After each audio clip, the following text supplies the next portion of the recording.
All right, let's get started.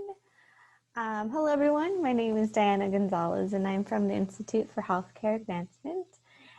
So I just want to thank everybody for joining us today in our fifth and final session for our conference today. This plenary will be recorded, and we experienced technical issues on Monday and during the last session on Wednesday.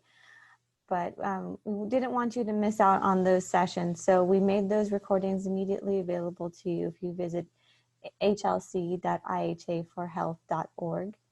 Again, hlc.ihaforhealth.org. So Monday's sessions, those are all posted. And then Wednesday, the very last session when we experienced another technical difficulty, that one is also posted. The remaining of the videos will be available before August 3rd, so please be on the lookout for those. If you're looking for CEUs, there are two surveys, the session evaluation and the overall conference evaluation. The session evaluation is available on the Contents tab on the session page, so please take a moment and fill those out right after the session. We would love to hear your feedback. The overall conference evaluation will be sent out later today. So please please be on the lookout on your emails if you're looking for CEUs, because that one's really important for you. In order to request these CEUs, please complete the evaluation survey. After you complete the survey, you'll be provided a link to complete the CEU request form. You must submit both the request form and the evaluation in order to successfully receive your CEUs. The amount of CEUs you receive depends on how many sessions you attend and the provider you are seeking CEUs from. I also would just like to let you know that the CME provider and the National Social Worker Association are not allowing credit for watching recordings of the sessions. So all other continuation providers are allowing credit for recordings and viewing the live sessions. In your CEU request form, please state whether you watched the live or recorded session so that we can accurately calculate your amount of CEUs that you're receiving at the conference.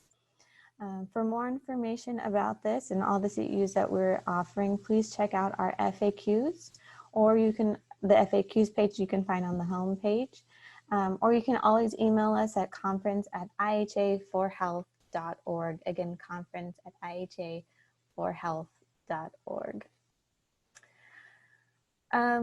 Now I would just like to get started with our session now that we've covered all of the housekeeping stuff for today. For the session, all attendees will be muted. All week you have been submitting your thoughts and ideas to the plenary session work group survey, and I'm excited to hear what you all had to say. To get us started, I'd like to introduce the moderator for this session, Marion Ryan. Marion Ryan elected to earn her PhD as an AHRQ Fellow at Brandeis University after resigning her corporate position midlife. She began her healthcare career 25 years earlier as a life flight respiratory therapist working in the NICU for a tertiary hospital in Southern California. Her work has included health program development and evaluation, health literacy and patient education, and performance improvement, working with both payer and provider sector. In her new position as Chief Policy and Research Officer for IHA, she is enthusiastic about moving forward policy and research with the potential to immediately impact patients. I'm honored to introduce my colleague, Marion Ryan. Marion, you want to join us? Morning, and thank you, Diana. I'm honored to join you all today with three great speakers whom I'll be introducing shortly for this plenary session's wrap-up. The Institute for Healthcare Advancement transformed its 19th annual Health Literacy Conference to a virtual event. The change in conference format and content for the plenary sessions were informed by a world crippled by COVID-19, health disparities, and civil unrest.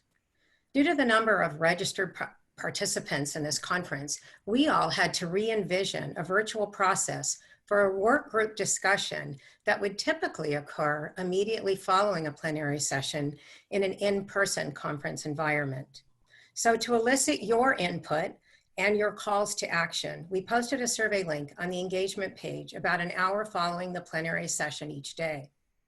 Together, we have all listened throughout this week to dynamic and moving plenary sessions on the current health and civic emergencies today that have been fueled by a long history of health inequalities and structural racism.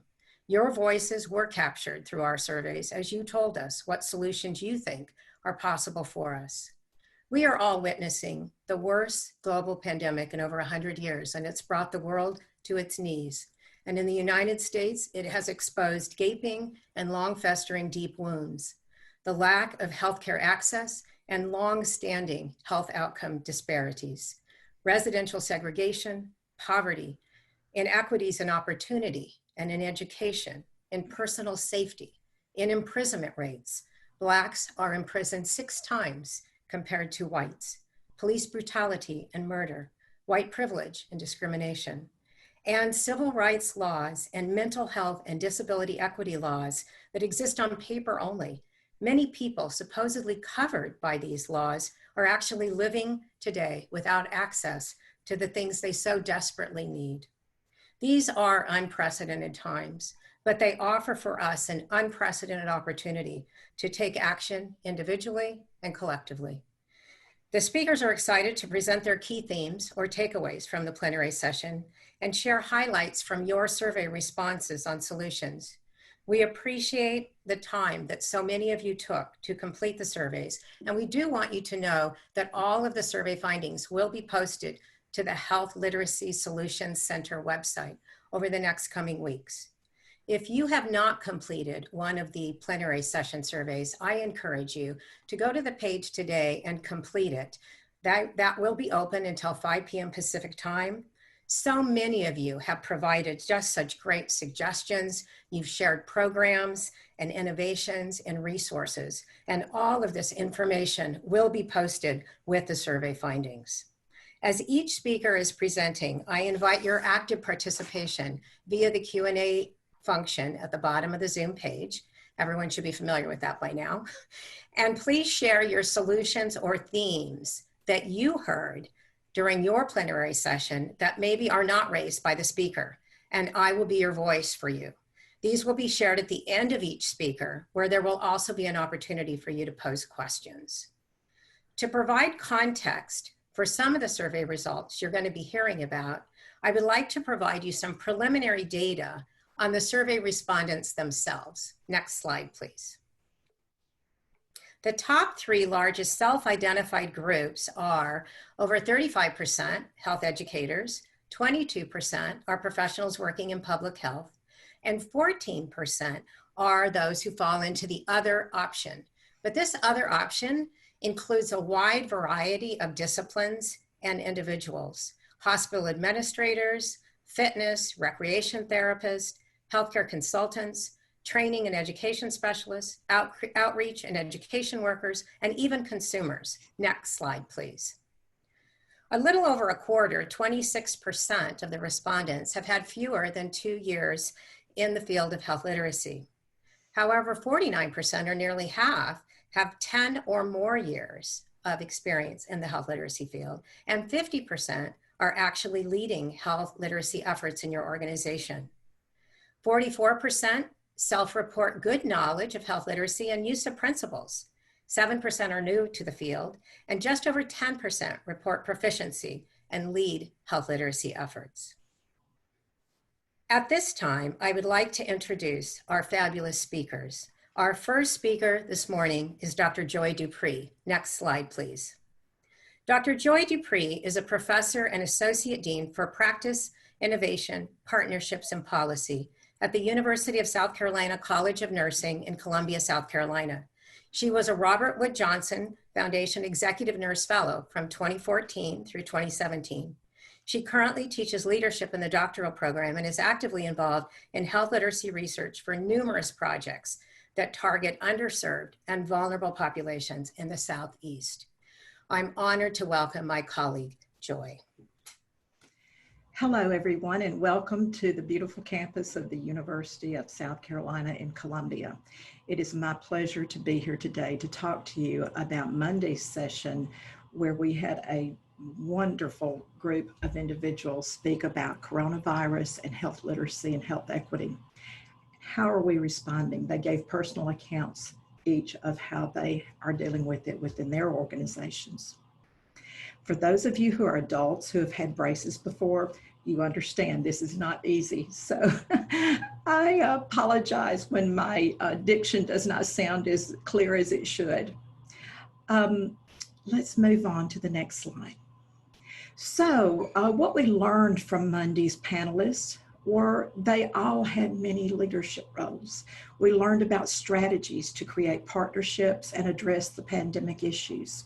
We learned how to advance health literacy and health equity and or reduce health disparities. So the slides that follow will address these key points that I've just mentioned. From all week long, we've added in some of that data, but mostly focused on Monday. And then at the end, I would like to share a few of my leadership activities and how I got to my place in the world with health literacy. Next slide, please. So we started out on Monday with Vicki Lorraine, and wow, what an impactful story she shared with us about her journey into racial equality and how plain language must come from our head and also from our heart. Through storytelling, Vicki described her work and where she and shared with us about the extreme racial differences that she had seen through the years. For all of her partnerships, she said she knew you had to lead with the heart and your head. You have to include plain language. And so in doing that, it's the way we talk, the way we write. Our body language even includes that, and all the ways we communicate. She said upon arriving at the Department of Education in Michigan, she was charged with developing countless documents, knowing that she had to use plain language, both from the heart and the head. And then on March 17th, when COVID hit, it changed our world. To ensure that we all serve and have knowledge and skills to cope, we must provide understandable, clear, effective communication. Vicki observed the large numbers of inequality of those with COVID-19, especially with those associated with people of color. She had focused on racial equity involvement for the past 30 years, and she felt like there was a need to be transparent and authentic and speak with honesty and truth. She went on to say that when we solve COVID-19 and have the pandemic behind us, what will we have learned? What will we know? What will we glean from this? What will be our legacy? At the core of successful health literacy is a solid relationship. So we have to build a relationship with somebody different. That's what I charge you to do today. Push yourself out of your comfort zone and share your own story. Next slide, please. So this slide, I'm just going to give you a moment to absorb. This is from your study. And plain language really starts, we said, with the heart and the head. But what does this mean to you? So you always want to initiate work from a place of knowledge. If you're not familiar with all of the dynamics of health literacy, learn about it before you agree to speak about it. Check with your target audience before revising any materials, because what you believe may be needed may not necessarily be what your audience believes is needed. And then understand your own implicit biases. Use words and phrases that have implicit meaning, and educate yourself on racism in America. Vicki shared with us numerous resources, so I encourage you to go back and look at her presentation from Monday, because I've watched 13 and I've been in policy most of my adult life, and I did not realize what had happened in the 60s related to some of our federal administration decisions. I was mortified, so I encourage you to watch that. If you don't enjoy reading, or if you don't have the resources, you can get that on one of the channels that are pay for service. Next slide, please. So our next two presenters are researchers that do clinical and translational science research. And there are a number of these clinical research incubator institutes across America. And so I encourage you to reach out and look for those that are in your area or close to you, because you may be eligible to apply for grants. Pamela and Robin shared with us that they were able to offer small grants ranging from $3,000 to $10,000 for capacity building activities for COVID, and then pilot research projects. So they really had focused a lot on what could be different about COVID and how they could address it through their translational science. So they also had larger grants for $20,000. And those of you who are grant writers, I know some of you are saying, well, that won't do very much for me. But for nonprofits, it absolutely can, because sometimes you just need that seed money to get things going. And for COVID-19, the pilot research projects, Robin provided numerous innovative examples of the grants that have been awarded to study COVID-19, particularly among people that are minority and disadvantaged populations. So I want to point out also that Gandhi said, "Be the change you wish to see in the world." This has always been one of my favorite quotes, because if you don't start with yourself, how can you expect others to follow? Next slide, please. So our next presenter on Monday was Susie Newby. And wow, she just had a very energetic presentation that was really focused on practice and advocacy. She explained how elders living in long-term care facilities are faced with total isolation during COVID-19. And I locally know of several facilities that have experienced this. And it's just, we take for granted that we can get up and go out, but some of these agencies are having to keep people quarantined that have dementia or Alzheimer's. And what a painful experience that is for the families, because they know that this is one of the worst things you can do for memory care patients. She talked about in her agency how she had created virtual wellness programs, which included such things as mindfulness exercises, occupational and physical therapy, and to find fun ways to do socializing at a distance. She talked about karaoke, and I've seen folks demonstrate dancing in the hallway at some of these long-term care facilities, because they usually have long hallways and they can get out and do that. And then she talked about the layers and layers of personal protective equipment that are for essential workers, and how that adds even more anxiety. So be mindful if and when you either encounter a long-term care facility or a loved one in those facilities, because we take for granted that we all see each other in the PPE now, but some of these ladies and gentlemen do not. Okay, next slide, please.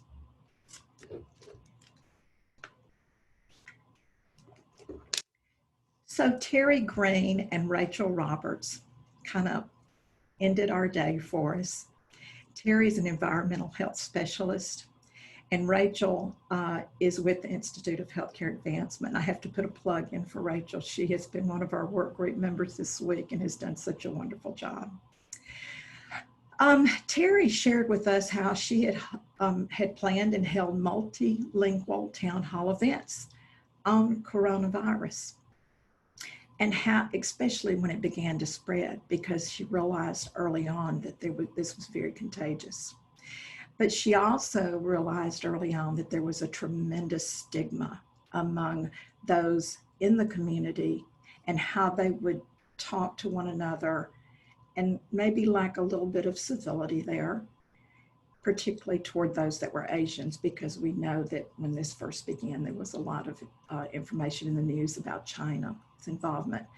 We don't know that. We have no way of knowing that. So be mindful and provide grace when you speak to anyone of a different race or ethnic group than you are. And just remember, you don't know where they're coming from that day. They may have had something terrible happen, and that may be why they're acting a certain way. Just give them grace. So Terry's examples of some of the things she covered in her town halls virtually were how to disinfect. We take that for granted, but a lot of people do not understand that as well as we do in healthcare. And then she provided lots of resources for us about what they are, where they can be found, and how to access them. And Terry shared with us, and I have to give her a shout out because she said the community officials like the mayor, city council, and commissioners dubbed her group trailblazers. She was very proud of that, and we're very proud of her. And Rachel, who works for IHA, works within the community in her regular role to deliver meals, household supplies, and they decided to include a delivery plan for language handouts, easy to read, understandable COVID information.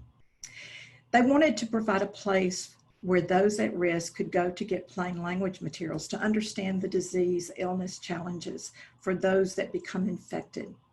Rachel described how IHA was very creative and innovative in their desire to fully create culturally and linguistically appropriate information that was understandable and action-oriented. And that's really what tied it all back together with what Vicki had shared with us. So next slide, please. Now I'd like to share with you a little bit about my story. I have just a few minutes left. But when COVID began, I had just been back to Alabama to hold my statewide conference for the Alabama Health Literacy Initiative. And Lakeisha, who you'll meet in just a moment, spoke there, and so did Michael Villar. And I can't tell you how much we appreciated their contributions because they're both so knowledgeable in this area. But I want to take you a little further back and tell you about my early childhood experiences with racism. I grew up in a city, a small town. You've heard of Talladega. We all can attribute Ricky Bobby to sharing with us about Talladega and the Speedway. But many people do not realize that Talladega is home to one of the oldest historically Black university colleges. It's a liberal arts college, and it was very close to my home.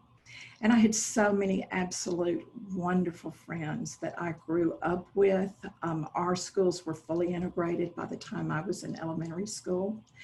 And I just remember what I remember so much was not because the folks that were at our college were so highly educated and came from families that were so highly educated that we really saw we were colorblind. We really loved those relationships.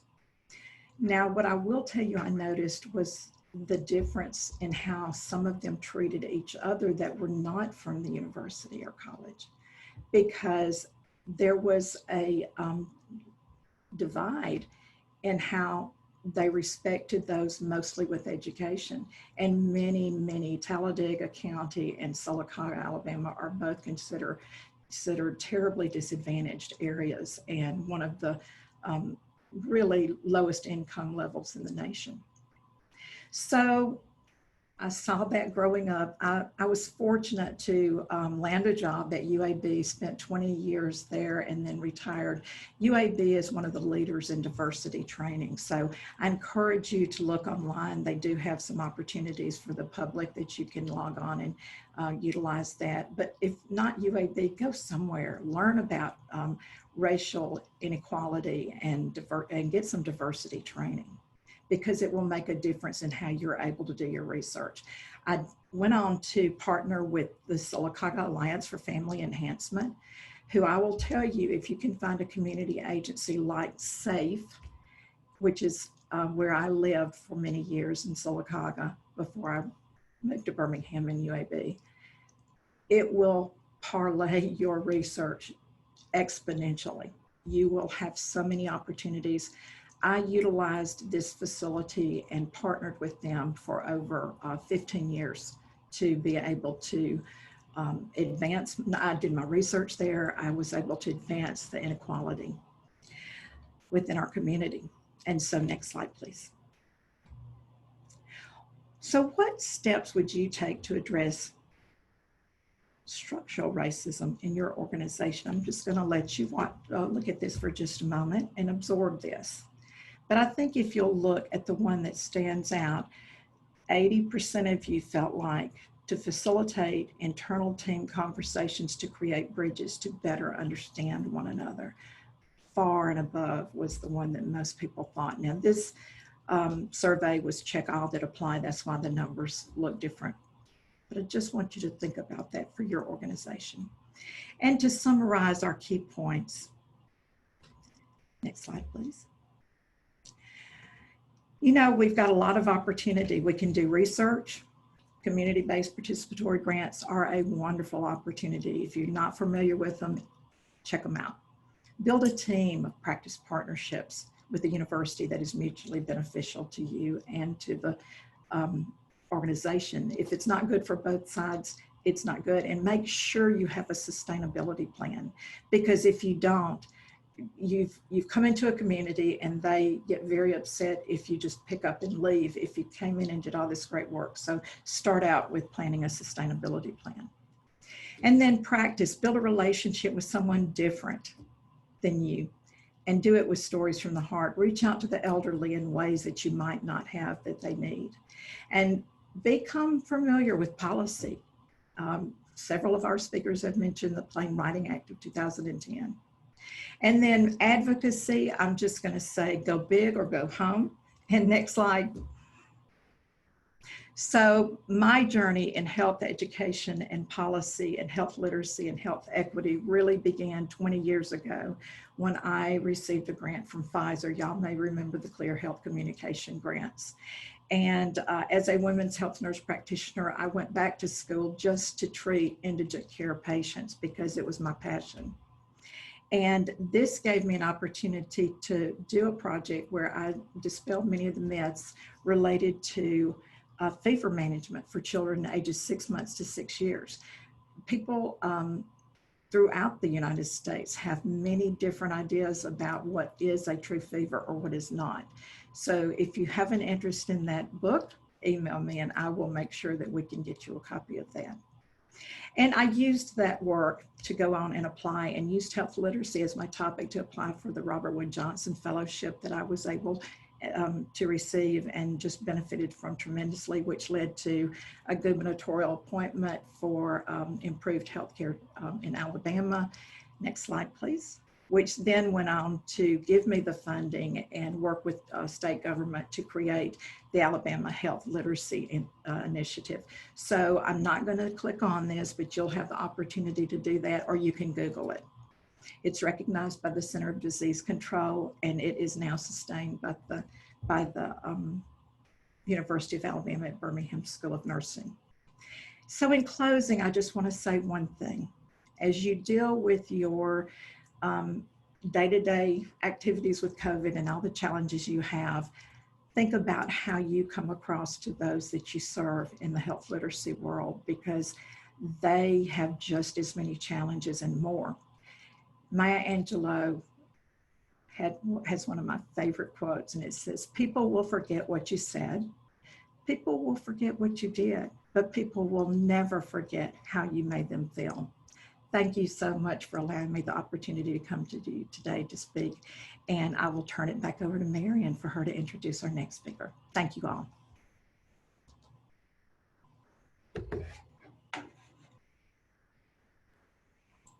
Thank you, Joy. We did have one very great suggestion that came in during Joy's talk that I do want to share. I would thank the person, but the suggestion came over anonymously, and that is to let you know that the movie 13 will be offered free on YouTube this summer. Thank you. So I did want to make sure that. Thank you so much. I'm not going to give a plug because I can't remember which one. I've got too many of those different channels to watch, but like I said, I am very knowledgeable about policy. That's what I've dedicated most of my adult life to, is trying to advance health literacy as well as nurse practitioner work. And I had no idea. And I'm just going to do that as a teaser to get you to watch it, because I had no idea what had happened during that time. Great. And now we do have just a couple minutes if anyone else has any other comments, suggestions, themes that they may have heard from Monday that they want everyone to hear and they want to bring highlight to. Feel free to type that in the Q&A, and we'll wait just a minute or so to see if anything comes up before introducing our next speaker.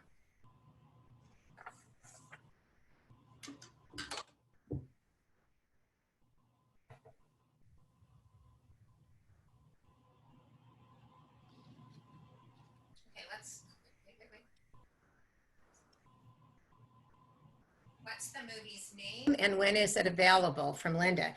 The movie is called 13 and it is available. I did not get the date. The anonymous comment came that it will be sometime this summer and it will be free on YouTube. And Eleanor has shared that if you have a Netflix subscription, it is on Netflix. I think that's where I saw it. And another anonymous comment is The Crib Camp. It's a Sundance movie, is a wonderful example of how advocacy and importantly, cell advocacy help bring the ADA about. So you may want to check that out. And Netflix has also made 13th free for anyone who does not have a subscription. So that's very helpful. Thank you, Rebecca. Marion, one other movie that I know many of you in the health literacy world are familiar with, The Spirit Catches You and You Fall Down. That's Yes. The Hmong family.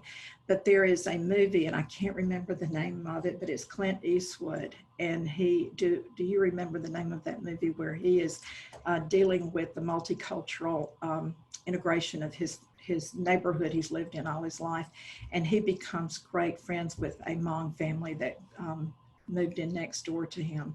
If anyone has the name of that movie, that is really a softer way to understand how you lead with your heart and your head. And before the movie was over, Clint Eastwood's representation had completely changed how he ended up, if I'm not mistaken, dying for them.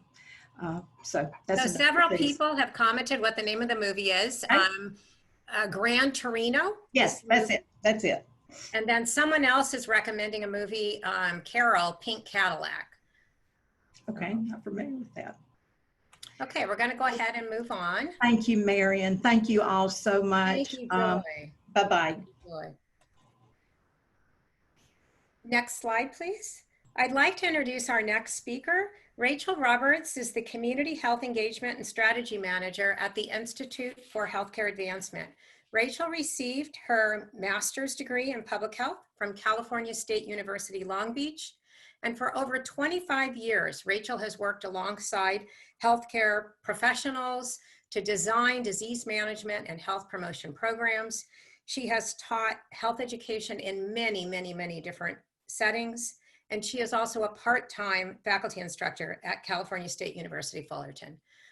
Rachel, welcome.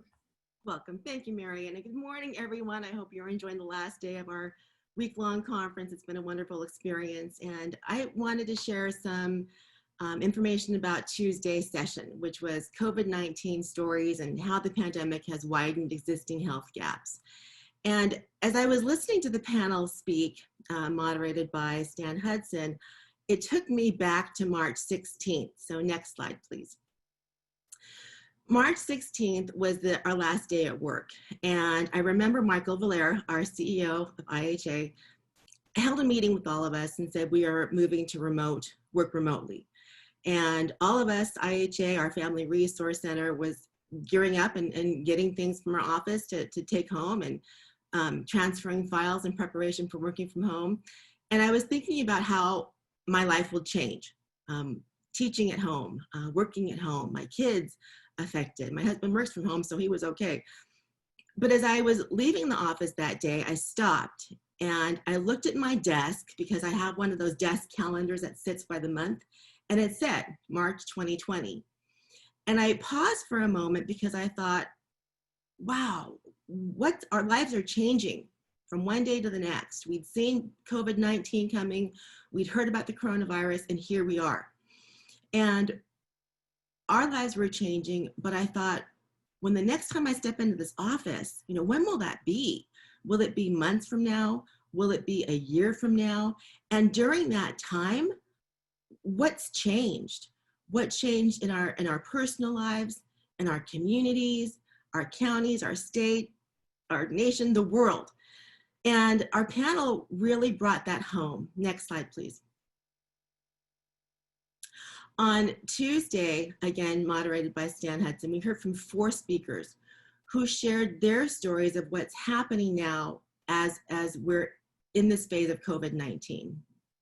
Anna Chavez from our Institute for Healthcare Advancement and Family Resource Center talked about domestic violence and how the number of reported cases is down, but we know it still exists.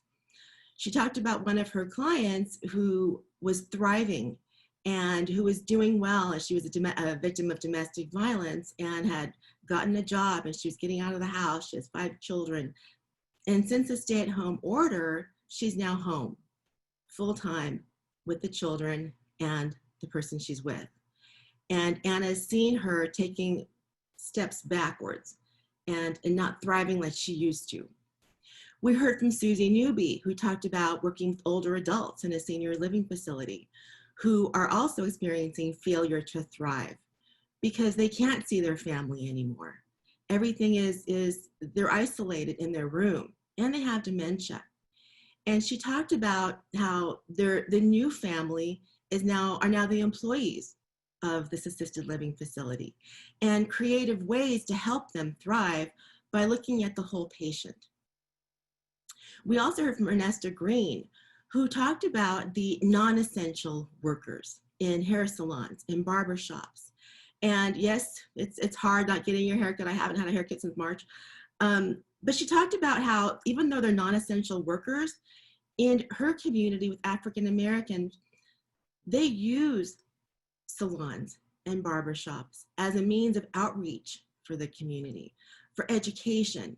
She talked about how in these salons and barbershops, this is a safe space for folks to share and learn. And so now that's been cut. We heard from Chris Stigas, who spoke from a personal perspective as a person with a disability in a wheelchair, relying on essential workers, who he said he's witnessed that even though they're essential, they may be paid minimum wage.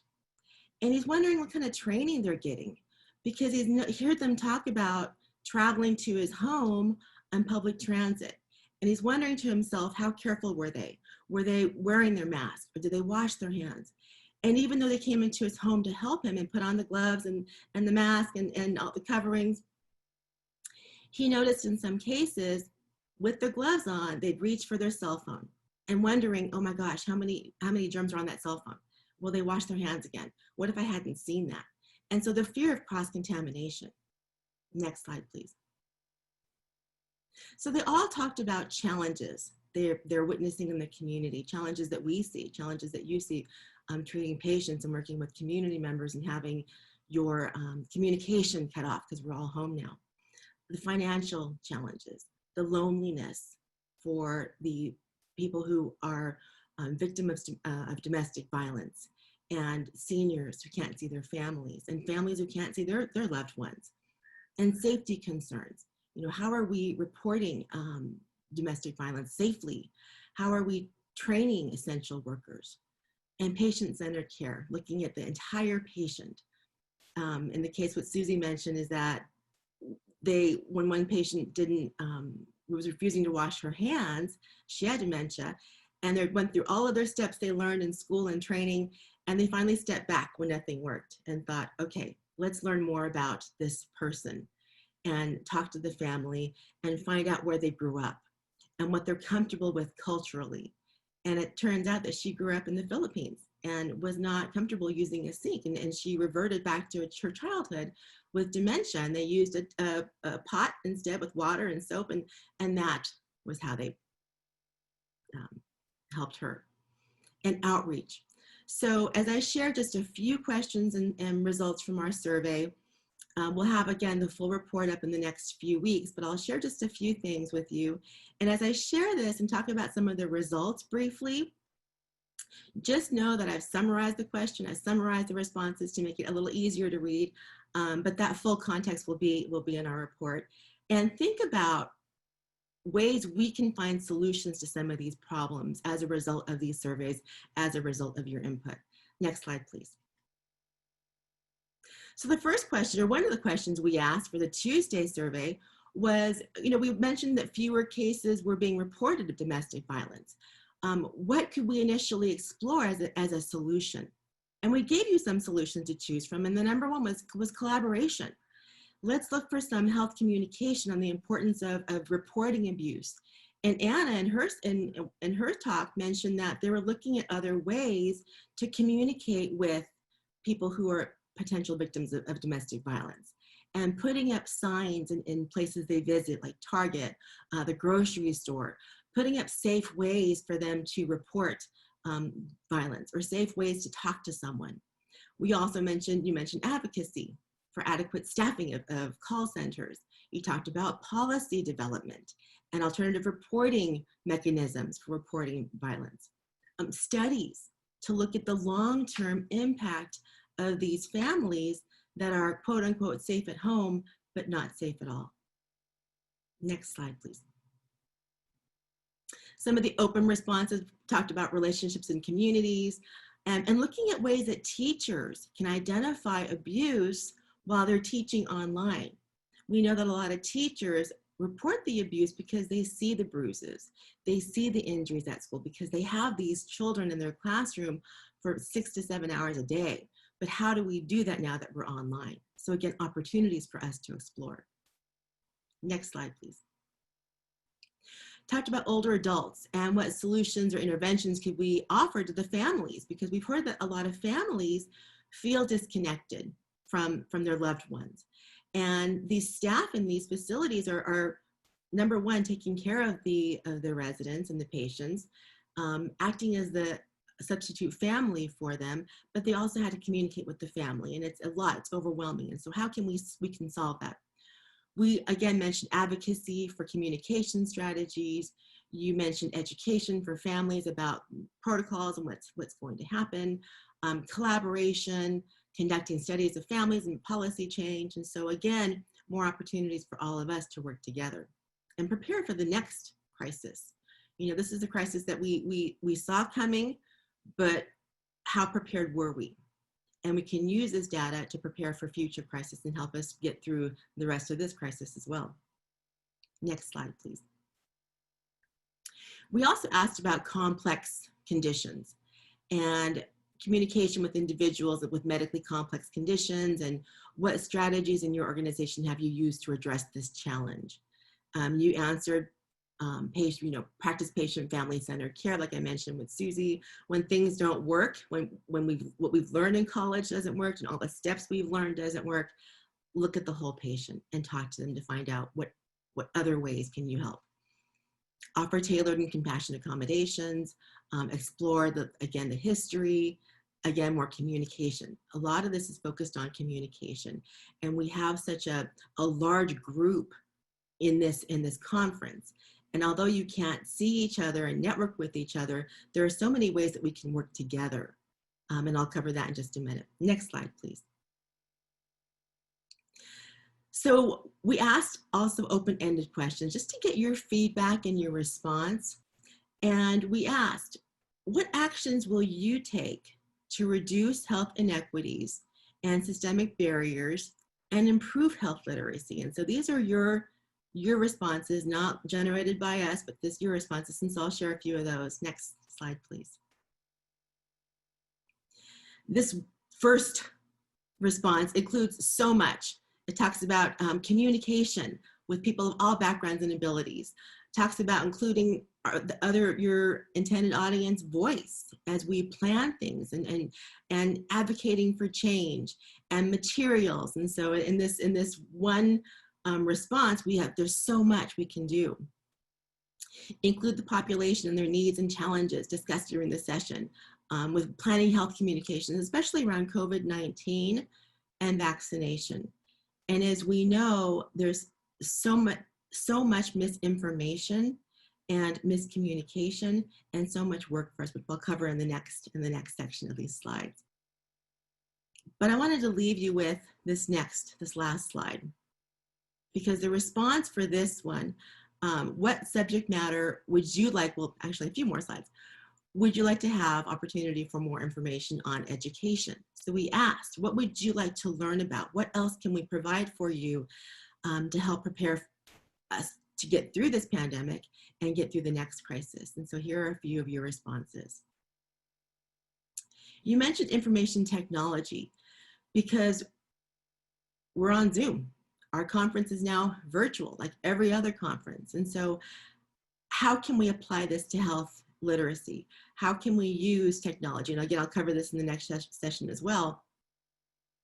But we're using technology, and how can we use that effectively in terms of education, in terms of patient diagnosis? Stigma, the impact of stigma on various populations, and we've seen a lot of stigma with COVID-19. Joy touched on Asian stigma with Asians.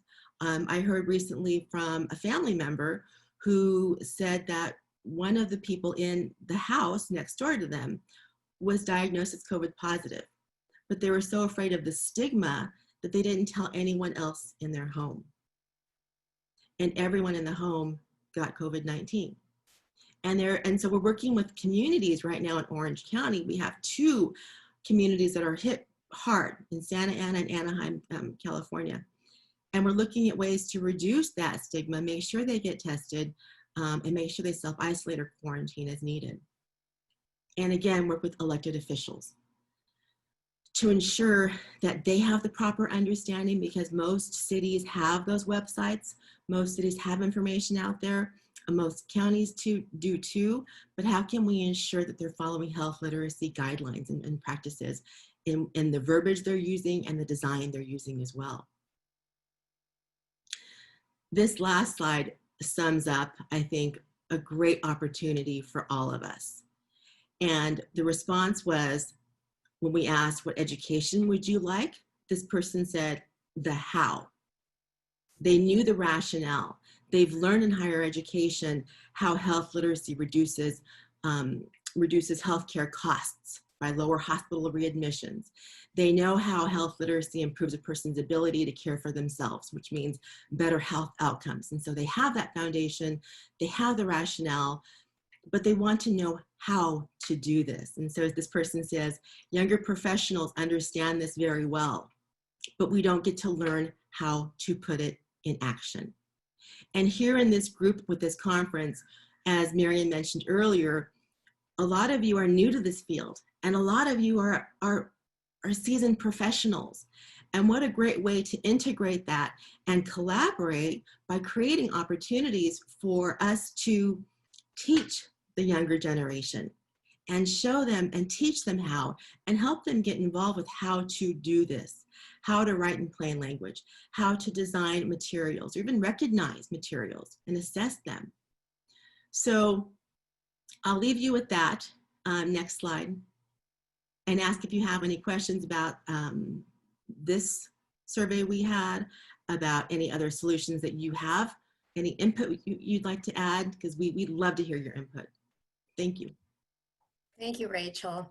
So we did get a couple of responses that are actually related to Joy, but I want to share them. And one is a really great suggestion that we should have some type of virtual book club on books that address race and some of these crucial, empathy building, powerful conversations.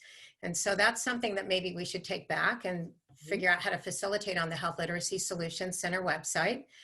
We will have a list of all the resources that were mentioned. Someone mentioned that they were not able to hear Monday's talk, and there were resources for educating yourself on racism in America, and there are numerous. And of course, if you listen to the news, you know that a lot of bookstores that never got any traffic have been, just bombarded with requests for many of these books. So they may be a little harder to find right now, but there are many.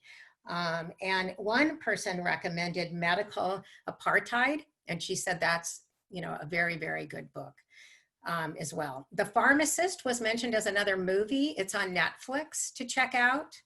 And I probably didn't pronounce it correctly, but Jerry is saying that the name of that other movie, Crip Camp. So I may have said crib, I meant Crip Camp.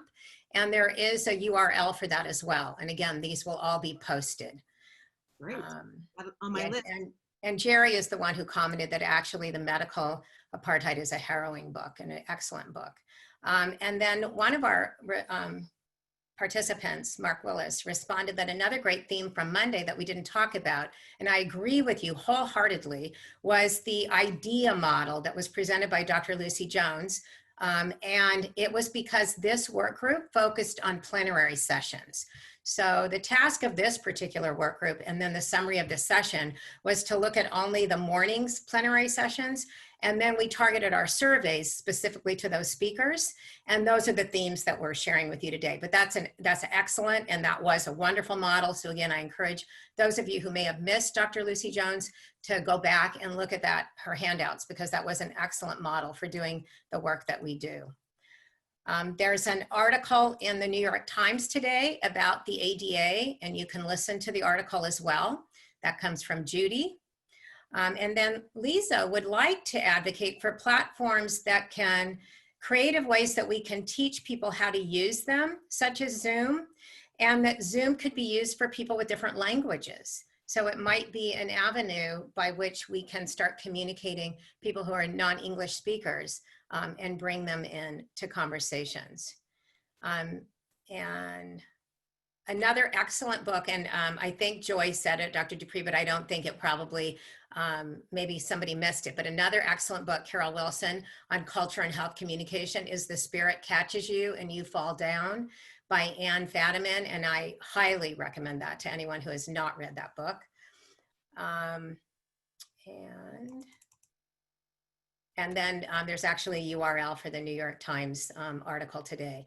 So again, we will be listing these so that you have these wonderful, wonderful resources that they help us in all the work we do. And we're very happy that you're here and that we all can share these resources to help us do what we need to do. All right, thank you so much, Rachel. And keep your comments coming, the audience participants. But right now, I'd like to introduce our final speaker. Next slide, please. Oh, I'm sorry, it's Rachel again. So go ahead, Rachel. I'm sorry, I forgot. You're doing back-to-back? Go ahead. Sorry, my error. So I'll continue now and talk about what we learned just yesterday in plain language and increasing understanding and providing social justice. And I wanted to ask, for those of you who are my age, old enough to remember, how many of you remember working in the field back in the 80s and 90s and hearing the word non-compliant? And you don't have to answer, don't give out your age. But I remember starting in this field and as a health educator in the late 80s and 90s and hearing that term a lot, this patient's non-compliant. Well, they're being non-compliant. And when you look at that word, it means they're refusing to do something that we're asking them to do. And I remember thinking to myself, gosh, why would a patient not do something to help their diabetes, to help reduce their risk of STDs and STIs? Why would they refuse to do that? And back then, the thought was, when we sat down with patients, the thought was, give them as much information as you can in the finite amount of time that you have. And whatever you can't give them something in writing and your job is done, just in case they don't come back. And so we did that. It was this verbal, just information dump. And then here's materials. And what we gave them a lot was very text heavy, no images, no graphics, but we felt like, okay, that's the best we can do. And when the American Medical Association video came out on health literacy or on literacy, and they showed providers talking to patients and patients not understanding what hypertension meant. And we realized this is a two-way street.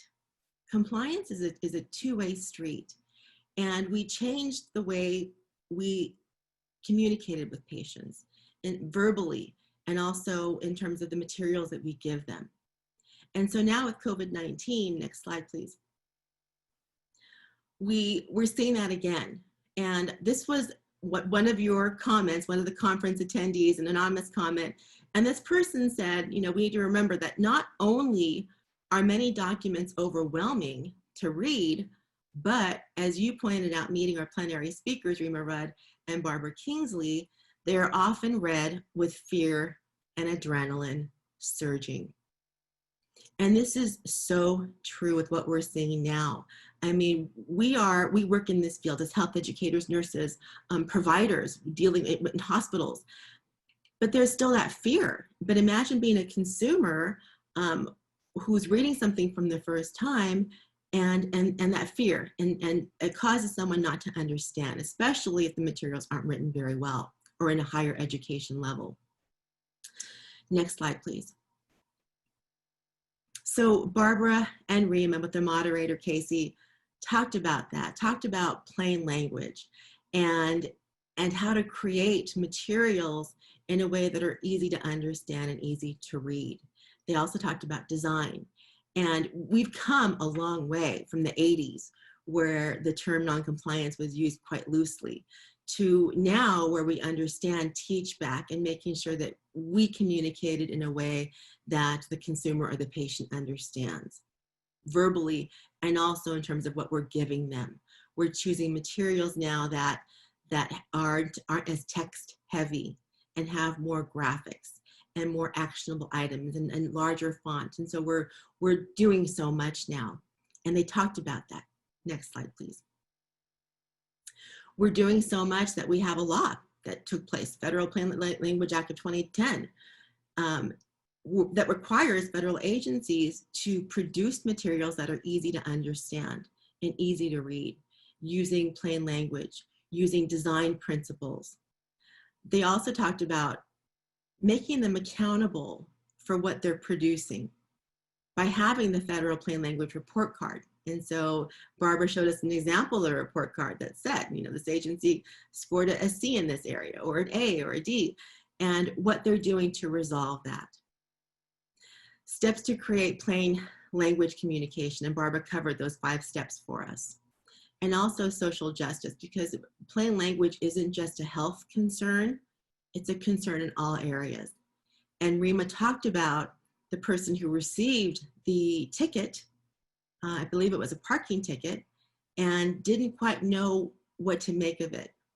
Didn't understand what they were supposed to do. They were supposed to submit their fine, and kept not ignoring, but they couldn't understand it. So when they get new letters in the mail, they didn't really know what to do until that fine turned into an astronomical amount, which is still in litigation. So it's not just a health concern, it's a concern all around.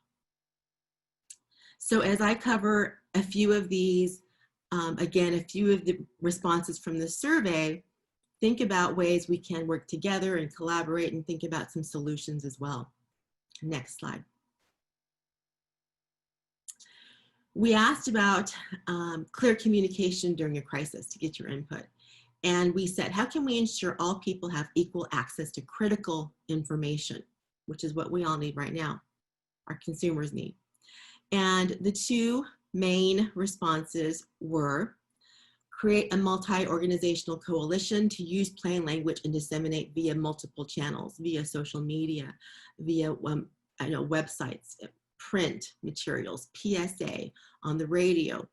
But that requires, again, a collaboration with different sectors and different agencies to work together to do this. Also, again, more collaboration to create information specific to each group, because we all work with different communities, maybe different age groups, racial, ethnic groups. So create materials with them in mind of where they are and what they need. Talked about funding with grants and research. Next slide, please. In some of the open-ended questions, they also talked about technology and how can we increase access to internet and smart devices. Schools in Orange County and across the nation, K through 12, are starting out online, virtual learning. But we know in some communities, they don't have internet access. They don't have smart devices. So how can we resolve that? Advocate not just for federal writing acts, but state and local plain writing acts. Because we mentioned, Barbara and Rima mentioned in their session that we have those guidelines in place at the federal level, but we don't have that at local levels. How do we do that? How do we create new policy for that? And consistent messaging and collaboration across all levels of government and leadership. And we've seen so much miscommunication and confusion in our communities because that's not happening right now. And how can we work to resolve that? Next slide, please. Digital also came up, and electronic information of what steps do we need to take as we move from written to digital and electronic information, again, with telehealth, with our communities, and how do we make sure that we're following best practices, and what are best practices in some of these instances. And so you said, test with your intended users before implementation. And Rima and Barbara covered that, and they said it doesn't have to be expensive. It could be very simple. It could be showing someone you know what you've produced and have them test it, because we know what we want to say.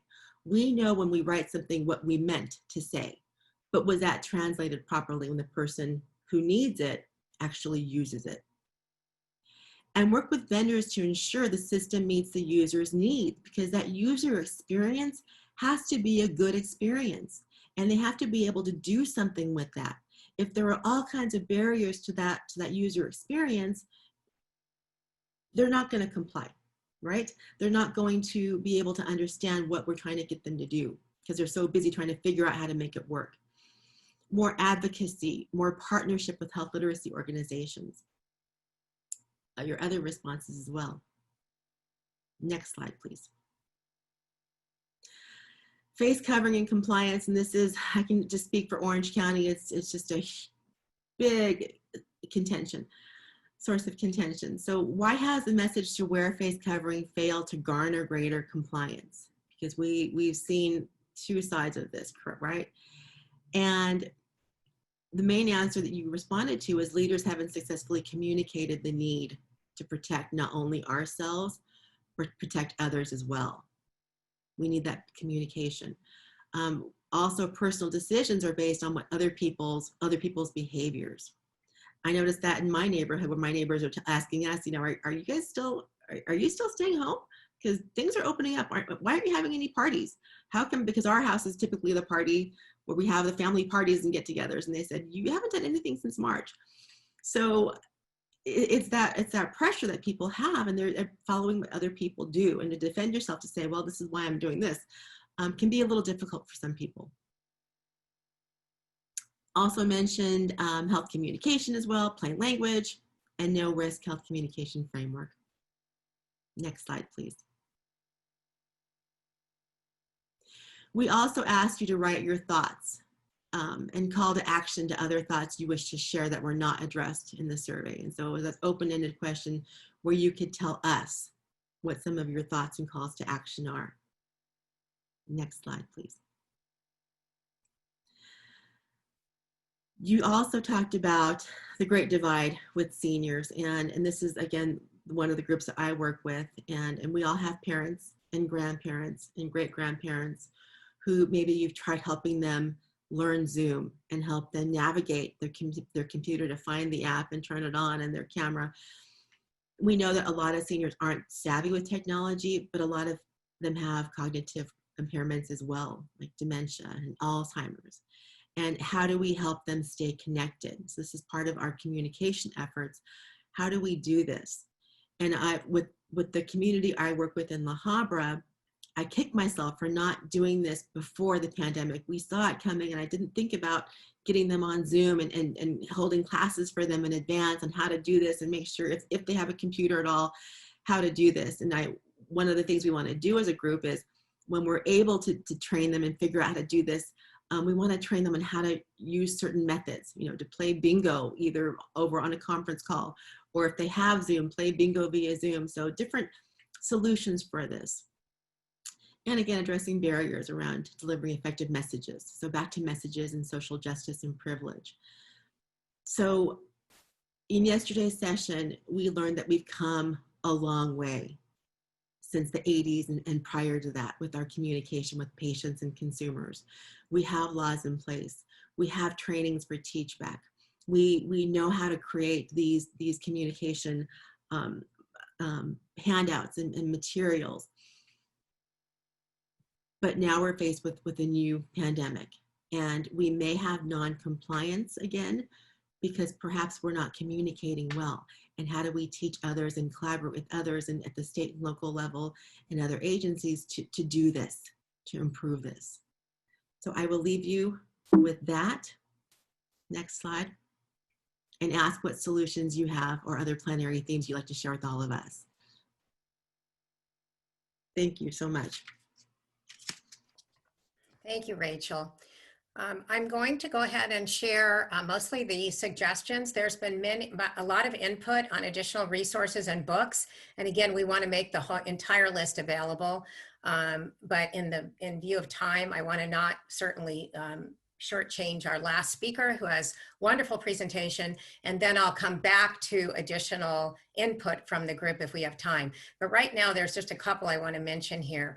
An anonymous attendee says, let's also think about how to collaborate more with accessibility efforts, such as A11Y, so that differently able groups become part of our inclusive efforts, making the extreme mainstream. Usability testing, research, participants, etc. So I thought that was an excellent comment. Non-compliance from Fernando, he says it also took away the patient's power. And actually the use of that word is not a partnership to health. Very good point. Again, more movie. And then we did have a comment from Chris Hollis, who said that instead of creating another group or collaboration, we might consider a network of health literacy with free for all exchange of information. So that is, IHA, as you may know, does host the Health Literacy Solutions Center, and they do post resources there. So if you have resources, please, suggest that they be posted, and then Diana goes ahead and posts them. So there might be a little time delay, but we do post everything that people do offer up as resources, and that would be a great place to start because there's numerous resources there, and I encourage you to continue to submit them.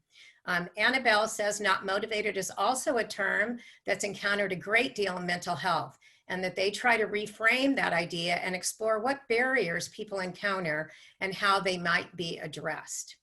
Excellent comment. Definitely. And then,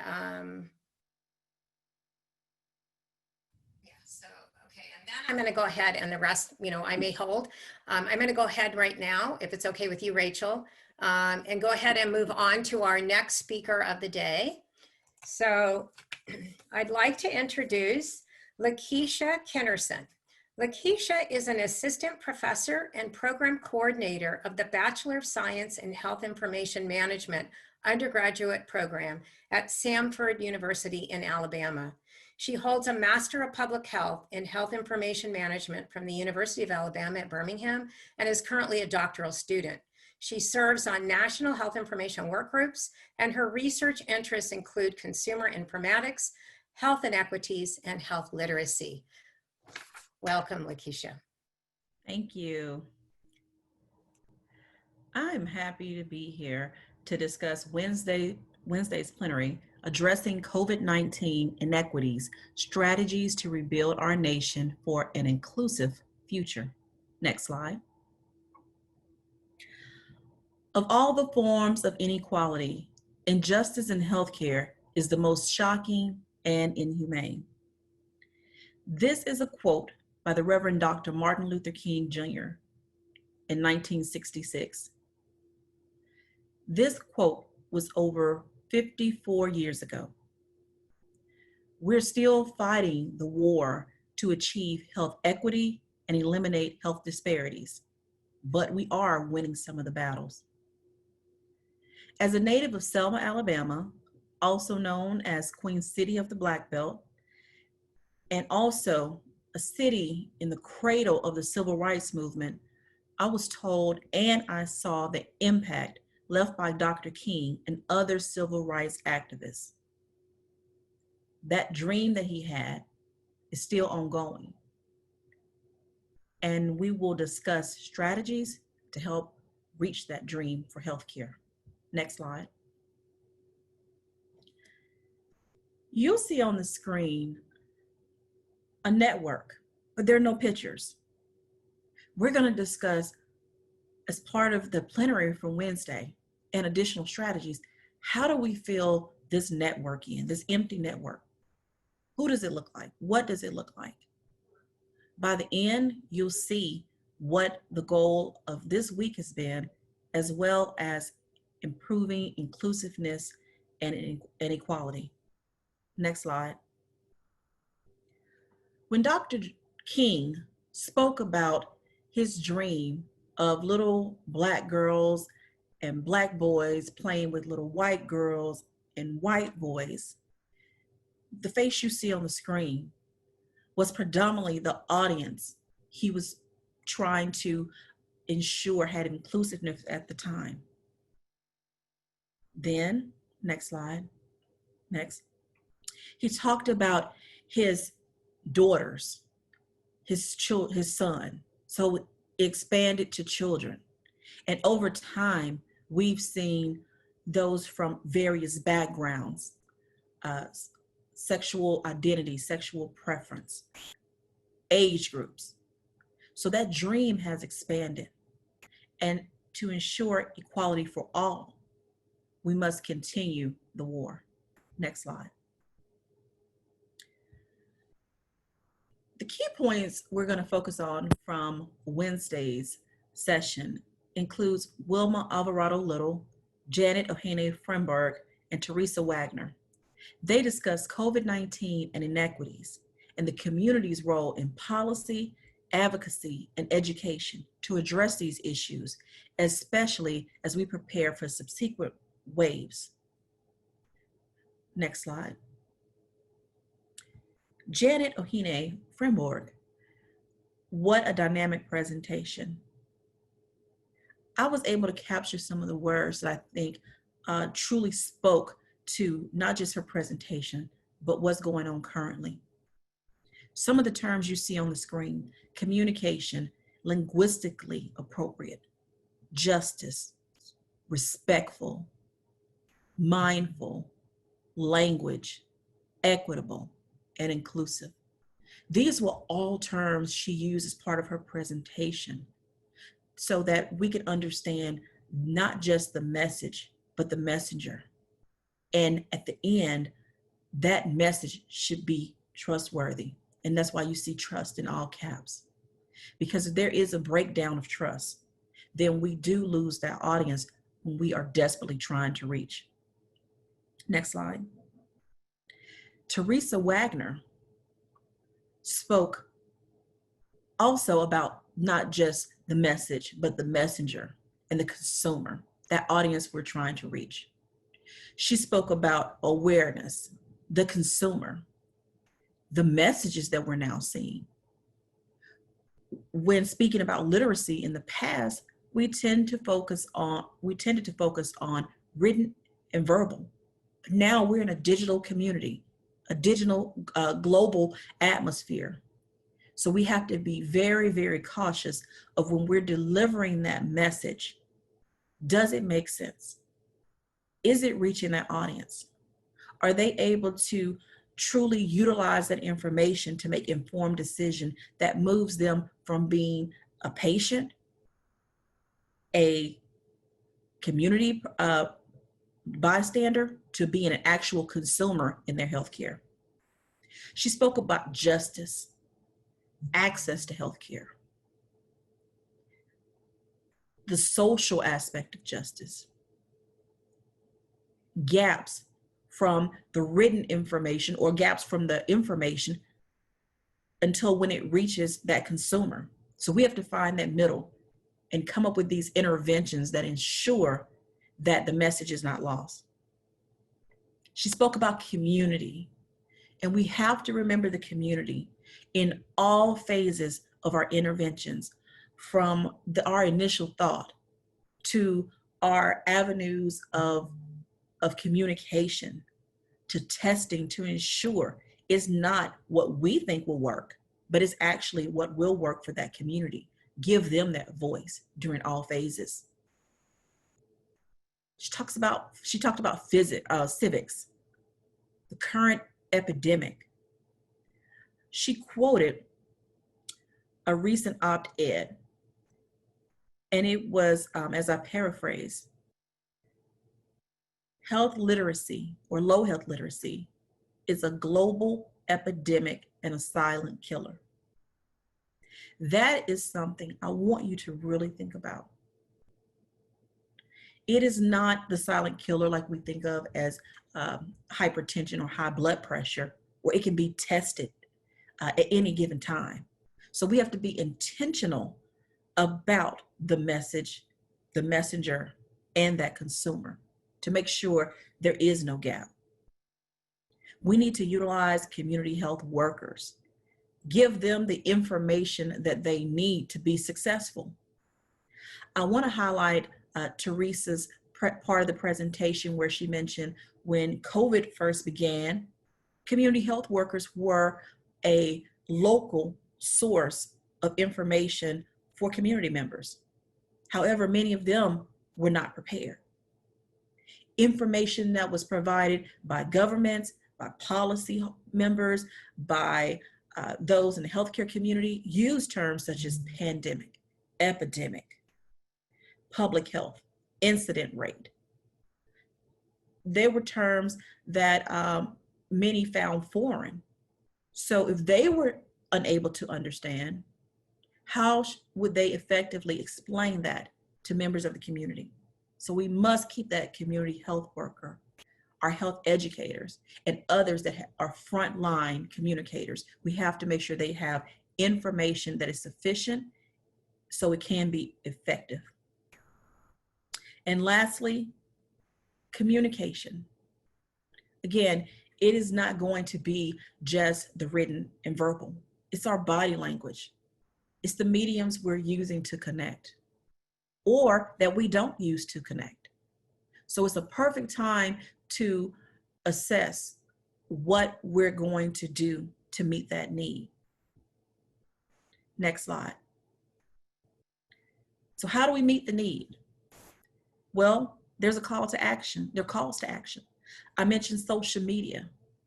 We need to advocate for those communities, such as the gentleman you see in the top left, who may not be able to understand the terminology that's being used. So how can he protect himself and his family from this pandemic? How do we coordinate in the upper right-hand corner with our healthcare professionals to ensure that these communities are not forgotten, that they're included in every step of the way? Information as well as materials are given to them to make them powerful advocates in their own healthcare. At the bottom, you see the two hands shaking: safety, lawmakers, authority, government, penalties. So all of that needs to be considered when we're seeking out guidance and partnership of our civic community, our government officials, elected politicians. It's a 360 approach, and all of us must be included. You see in the direct middle of this slide, voting. The presenter spoke about voting and how not being able to vote or read that information that can lead to someone not voting can have a very detrimental impact. So with all of these considerations, we see in the middle, Lady Justice. We always see her with her blinder on. But as we've seen over the past few months, in terms of some of the things going on nationally that's moving us to social justice, it's not blind, or people do not consider it to be blind. Let me just phrase it that way. We've seen the disparities and inequities in the treatment, diagnoses, and access for everyone or for marginalized groups with COVID-19.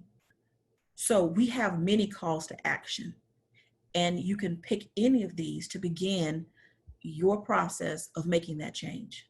Next slide. How do you make that change? Be a voice. As Marion mentioned, there was a survey. There's a daily survey that is posted for you to complete. So we'll briefly go over the responses we've received thus far. COVID-19, as we know, is a new disease caused by a new virus, began spreading rapidly throughout the world in early 2020. So among the choices below, what would you or did you do to undertake as your first action? As you can see, there's not one that was very much above the other. Well, we do have reach out to your local public health department to collaborate on educational messages and communication channels, but there was spread across all the different categories. So take a look and think about it again. If there are actions that you have not taken, these are just a few steps to get you started. Next slide. As the data started coming out on the disproportionately high death rates among African Americans, what action would you do or would you do in your community? So more than 50% of the respondents said that they would or did reach out to African American community leaders to ask for their partnership and development and dissemination of culturally and linguistically appropriate COVID-19 information, including ways to protect oneself. This helps people get their power back, to be able to have information that's appropriate for them, to be able to use, to dissect, to consider, and to make that decision. And you can see the results of the other responses as well. Next slide. So what are you going to do in November to ensure everyone votes, especially those that have been impacted by COVID-19? Overwhelmingly, the top response was provide nonpartisan resources and information to individuals. I was so happy to see this response because in this politically enhanced climate, a lot of times there's party talk versus talk about the concern for the individual. So we need to ensure that people have the information they need, the nonpartisan information, to make the best decision for them. Next slide. How do we prepare in advance for an emergency to ensure awareness of and access to information in an effort to reach targeted populations? About 71% responded that they will research the gaps between how messages are communicated and what consumers can understand. And that was followed by research the target community to determine the primary sources of news information. So again, this goes back to not just the message or the messenger, but the communication medium to ensure that it's in the hands of everyone that needs it. Next slide. In ranking the priority of your organization to use or to communicate with all populations, there was a little bit of spread here. But the top reply is for compliance with all Title VI requirements for serving limited English proficient persons. And you can also see use face-to-face only interpretation services, using digital media in addition to face-to-face, which we'll talk about in the next few slides, digital and electronic media, and also use family members for interpreters. So some of these, you definitely want to check resources to ensure that you're definitely in compliance with your organization as well as federal requirements. Next slide. It is proposed that health literacy should be identified as a social determinant of health. What are you or your organization doing to address health literacy as a social determinant of health? 60% responded, put health literacy in your strategic plan. Closely followed by creating a dedicated team that addresses all aspects of health literacy in its member and patient communications. And I would say that these two go hand in hand. Many times we will see the technology, we will see buildings, we will see a lot of those plans, quality improvement in the strategic plans, but literacy is not there. As we see, it's a foundation and is directly correlated to outcomes, it should be there. Next slide. There are questions about health information technology, which are systems in place to maintain a patient's health information. So the question was, do you use HIT, such as an electronic health record, patient portal, or digital literature to communicate with patients? Almost about 55% said yes. So we can see that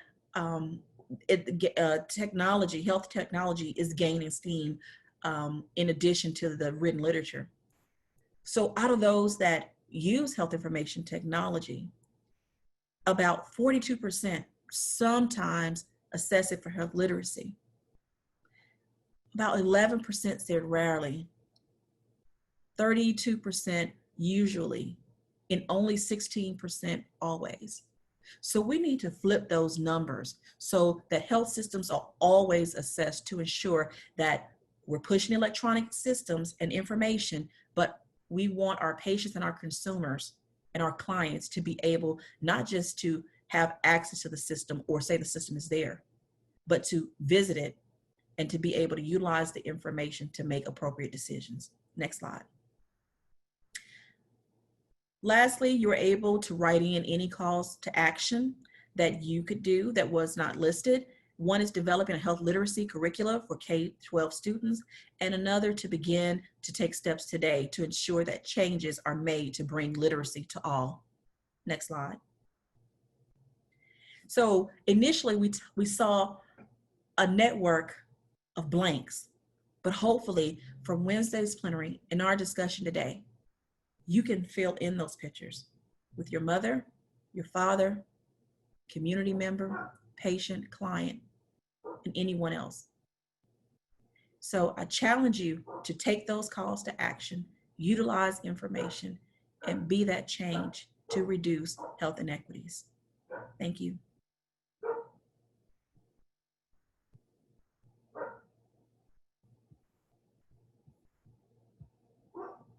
Marion, you're muted. Marion, you're muted. Thank you, Lakeisha. So I wanted to start with some of the suggestions that many of you have. And then why don't all of you now, since we're on the wrap up, Lakeisha and Rachel, would you come on as well? That way, if you have anything to add, Lakeisha, if you have anything to add, feel free to add, because we have, about 10 minutes or so to review these, and if you have any other input.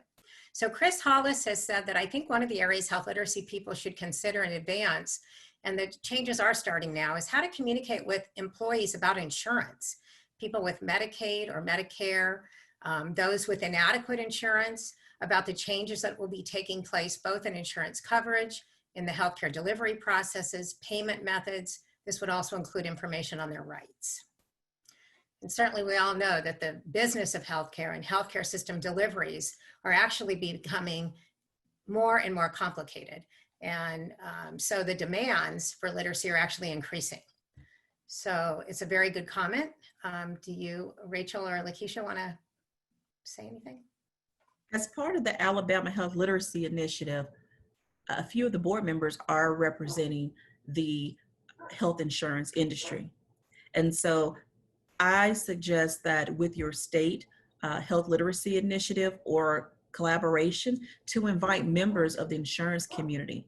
And that way you can discuss how they are able to play a part and reach out to the employers for which they have contracts with, because they're speaking with them all throughout the year, and especially before, open selection. So I think inviting them to the table would be a great start. Yeah, great.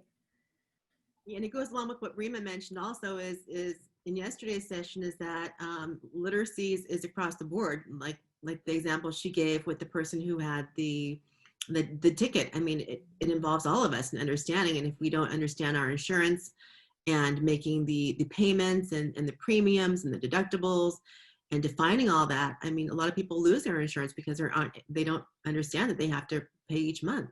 Yeah, that's true. A lot of them that have been expanded have lost. Jasmine says, how do we get jobs to understand that the pandemic is going on?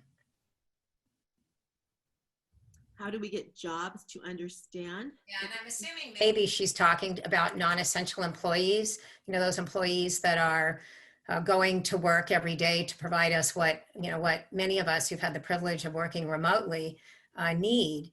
However, are they being protected? And so maybe that's a comment that not all employers are respectful that there is a pandemic and protecting them adequately for their own personal risks that they're engaging in when they provide these services. Unfortunately, through many public health discussions and virtual meetings that I've attended, that does seem to be a very big issue. And again, I would say consider the mode of communication.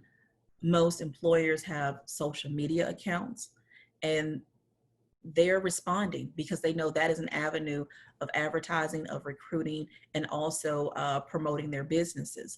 And so I think a suggestion would be to consider partnership with the local public health department, as well as with health literacy associations and others that are part of local healthcare communities, to be able to present that data, to share it, and to also invite those employers to the table to share the importance and provide solutions to help them understand the importance of COVID-19 prevention methods, and being able to help them understand how to communicate with their employees. Excellent, very good. Janice says, could determining a patient is non-compliant be an excuse for clinicians not accepting greater responsibility for their roles in communicating an effective health message? Well, I think we found that back in the 80s is I think, like I was mentioning, that early on we were trained to give as much information as we can verbally and then hand them something, a handout or some material to help them understand. But we've learned it is a two-way street, and there's a lot of training that we're doing with Teach Back, where we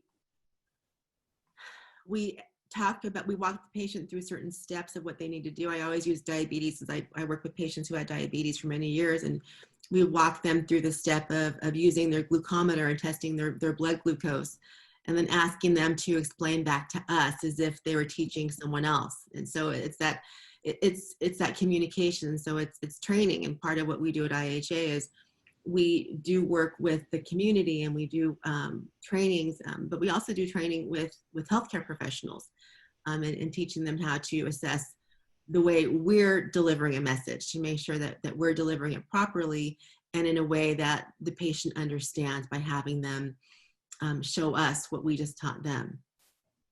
Great. Monique would like Lakeisha's contact information. So I don't believe we have a slide with everyone's, but we'll post the emails if they're not on the slides. We'll put those on the handout so that everyone does have contact information for the work group.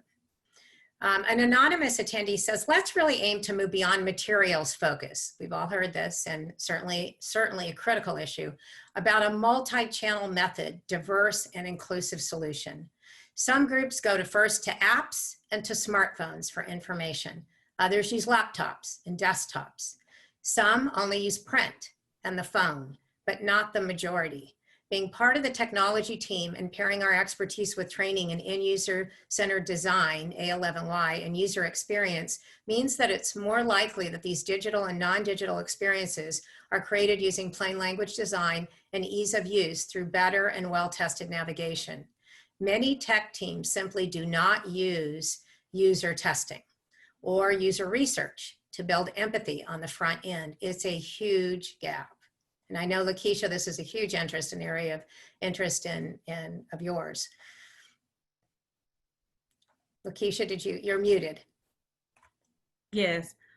And again, that goes back to that all-inclusive approach. User experience has been around for a very long time, but now we're seeing as part of many formal educational programs. There are many workshops and trainings, and I think we have to bring those individuals to the table and allow them to work with the clinicians, the medical, anyone that would typically be involved in that client, patient, or consumer's care, their voice needs to be there as part, as a consultant, a work group member, as part of the planning and testing as well. And we have to ensure that we're bringing in the end user, which could be that client or patient or consumer, to ensure that that population actually understands and is able to effectively use that solution, whether it be an app, whether it be a website. We've seen many times that a person will have too many clicks and just leave a screen, or we need the color may be intrusive based on a condition that they may have. So all we have to get out of our interpretation and what feels best to us is what will feel best to others when they're trying to access information. So you're right, we have to think beyond the verbal and the written and think about all the different mediums. Yeah. So Jane has said, I recommend advocacy, promotion, and education for communities and individuals for completing the census, as this action is crucial for future improvements in the coming decade. Rachel, I know this is a project you're all doing. Yes, we have a grant to reach the hard to count community, and in La Habra, in North Orange County here in California, we have a large group. So we, prior to the pandemic, we had plans in place to work with our city of La Habra and be at every event and hand out material. There's that handout again. And we've had to shift everything. And so we've gone to social media and working through the local school districts to get messages out to the families that way through school. We had a virtual, we do virtual meetings. Fortunately, we have a robust volunteer group in La Habra that know the community, and they're doing a lot of phone calling with friends and say, pass along the word that we need to do this. We had a parade. Some of our members of our Family Resource Center hosted a parade through these communities to reach those hard to count communities. And it was a very safe parade, and they were all in their own cars, but they had banners and information. And so we're trying to get the word out various methods as possible. We have a certain website that's devoted just to our La Habra area where we have the census information there. So we're trying to educate them and raise awareness about how important it is to get their to count themselves, because our funding depends on it and the next 10 years depend on it. So yes, we are working, as I'm sure all of you are, tirelessly to try to get that. Rebecca has shared that the University of New Mexico Hospital is training frontline staff to use plain language and teach back around insurance forms, including issues that might come up around pre-authorization requirements, as well as bills and payment. So that she might be a resource, and hopefully Rebecca might be able to post some of those on the Health Literacy Solutions website. I'm sorry, in lieu of time, I think I'm going to cut it off here. However, please know that all of these comments that are here, there's a lot of resources and great suggestions, so they will be compiled and they will go out so that no one's voice here is going to be lost. You all had a lot of very, very excellent suggestions. So to wrap it up for us, unless we dare to think and act differently, nothing will change.